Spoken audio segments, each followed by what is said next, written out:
The golden hour between 5th and 6th bell. That's my favorite time of day. It's when most people in the factory would finish their work shifts. They're bone tired, but they're done for the day. Work is behind them. A hot meal and home are ahead.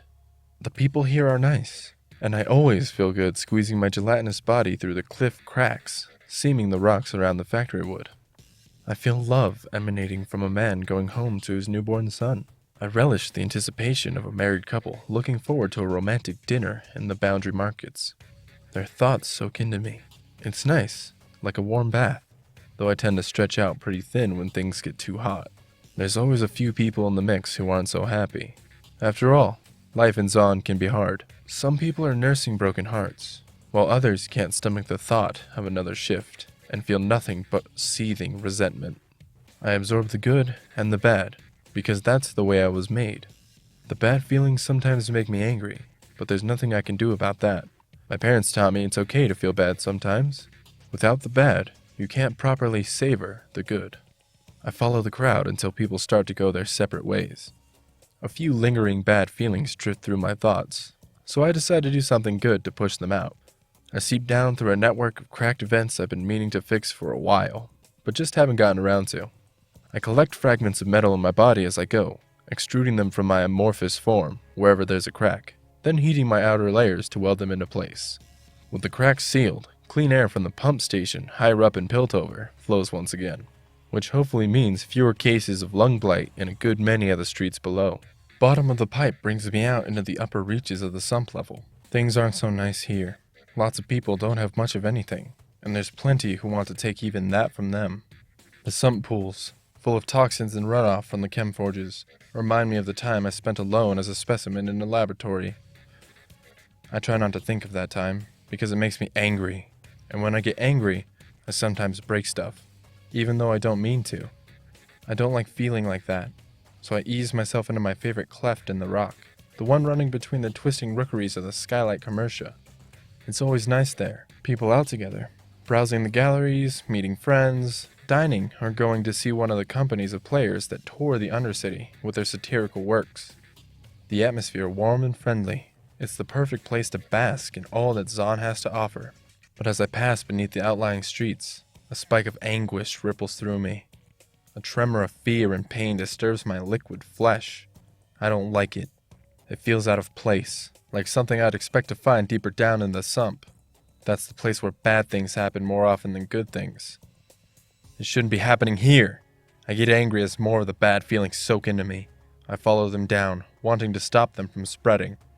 I push my body from the corroded pipes, running below a metalsmith's shop. My bulk fills the space under the warped floorboards. Light shines in angled beams through the levers of a grill set in the floor. Angry voices come from above. Shouts and the sounds of a weeping man. I press my body against the grill. My gelatinous mass breaks apart, only to reform on the other side. I push hard and quick, re-establishing my form inside the shop. The owner of the shop is on his knees, beside a woman who bleeds from a deep wound in her belly. He kneels at her side, one arm outstretched toward the 4 men standing in the wreckage of his shop. I know these kinds of men. I see them all the time in this sump. Thugs who force good-hearted people to pay up, or face seeing their livelihoods smashed. The interior of the shop is lit by chem lanterns, one of which is held by a man wearing a butcher's apron and who has a meat hook crudely fixed to the stump of his other hand. The other 3 are mere brutes, slab-muscled simpletons in canvas overalls and thick magnifier goggles. Their eyes grow stupidly wide, with shock at the sight of me rising over them. I bloat my body, greenish limbs swelling with power as I form a mouth where I think it ought to be. I want to really hurt these men. I know it's their emotions I've been feeling, but I don't care. I just want to hurt them as badly as they hurt these people. This is gonna get messy, I say. My right arm shoots out, smashing the first thug from his feet. He slams into the metal stanchion by the door and doesn't get back up. A second thug swings a heavy iron club, a sump scrapper's oversized wrench. It hits me in my middle and is promptly swallowed by my pliant flesh. I reach down and pluck him from the ground, hammering him up into the latticework grinders of the ceiling. He drops back down, his limbs bending in ways even I can tell they shouldn't. The third thug turns and runs, but I reach up and stretch my arms toward the girders. I spring forward and hammer my feet into his back. I squashed into the ground as their leader slices the blade of his butcher's hook down the center of my back. It hurts. Oh, how it hurts. The pain causes my body to lose cohesion. I fall to the floor in a shower of liquid green ooze. For a moment, I lose all sense of spatial awareness, seeing and feeling the world from 1,000 different perspectives. The thug stands over me, a gap-toothed smile splitting his stupid face. He's glad he killed me, filled with pride at the destruction of a living thing. His pleasure at this destruction courses through me like a hateful elixir.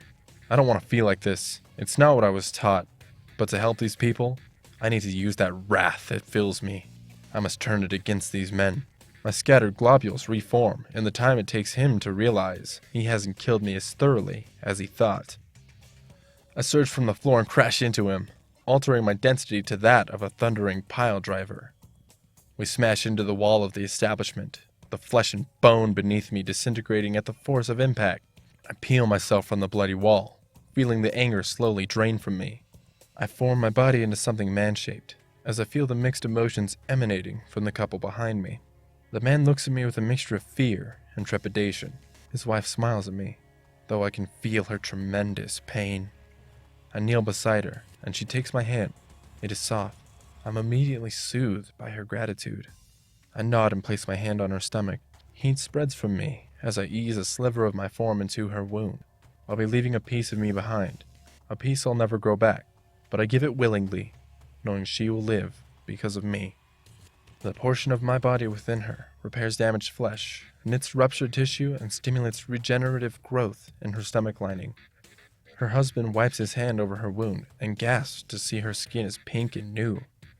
"Thank you," she says. I do not answer. I cannot. Expending such power drains me, leaves me thin. I allow my cohesion to loosen, flowing back down the grill and into the pipes. It is all I can do to maintain my form as I pour down through the cracks in the rock, heading toward the places I know will be awash with good emotions. I need to renew myself. I need to feel all the good Zon has to offer. I need to feel alive. I need to feel. This has been Protection, a League of Legends short story, read by Grayska Voice. Check my Patreon to support me. It'll be on screen or in the description. Subscribe for more.